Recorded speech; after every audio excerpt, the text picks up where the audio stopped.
కృష్ణుడి గుడి నిర్మిస్తుంటే రాముడి విగ్రహాలు బయటపడ్డాయా? యోగా ముద్రలో ఉండే అరుదైన రాముడి విగ్రహం పెనుకొండలో ఉందా?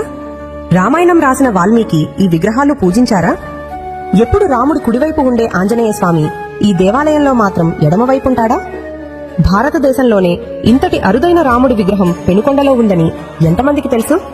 పూర్వం శివకేశవుల దేవాలయాలు పక్కపక్కనే ఉండాలనే సంకల్పంతో ఇక్కడ శివుడి దేవాలయంతో పాటు కృష్ణుడి దేవాలయం నిర్మించాలని తలచి దేవాలయం కట్టడం మొదలుపెట్టారు. అందుకు అనుగుణంగా ఆలయ గోడలు స్తంభాలపై కృష్ణుడి భాగవతం ప్రతిబింబించేలా ఆలయ నిర్మాణం చేపట్టారు.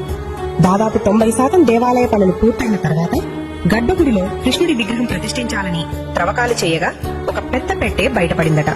ఆ పెట్టె మీద ఒక బంగారపు రేకుపై సంస్కృతంలో వాల్మీకిచే పూజింపబడిన రాముడి విగ్రహాలు అని రాసి ఉందట. అప్పుడు కృష్ణుడి ఆలయ నిర్మాణం ఆపి సీతారామ లక్ష్మణ ఆంజనేయ సమేత విగ్రహాలను ఇక్కడ ప్రతిష్ఠించి పూజలు చేశారట. మీరు ఎంతో అదృష్టం చేసుకుంటే తప్ప యోగా ముద్రలో ఉన్న రాముణ్ణి చూడలేరట. అలాంటిది ఈ దేవాలయంలో ఆ రాముణ్ణి 2 అడుగుల దూరం నుండి దర్శించుకునే భాగ్యం భక్తులకు కలుగుతుంది.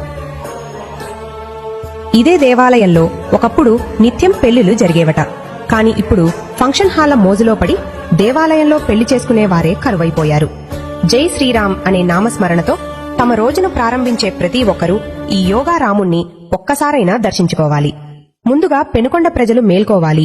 మనలోని భక్తిని చాటుతూ మన రాముడికి పూర్వ వైభవం తీసుకురావాలి. పెనుకొండలోని ఈ యోగా రామ భద్రాలయం గురించి అందరికీ తెలిసేలా చేయాలి. ఇక్కడ నిత్యం పూజలు జరిగేలా చూడాలి. టూరిస్టులు వచ్చినప్పుడు ఈ దేవాలయం గొప్పదనం గురించి తెలియజేయాలి. దేవాదాయ శాఖ వారు చొరవ తీసుకుని ఆలయ అభివృద్ధికి పూనుకోవాలి.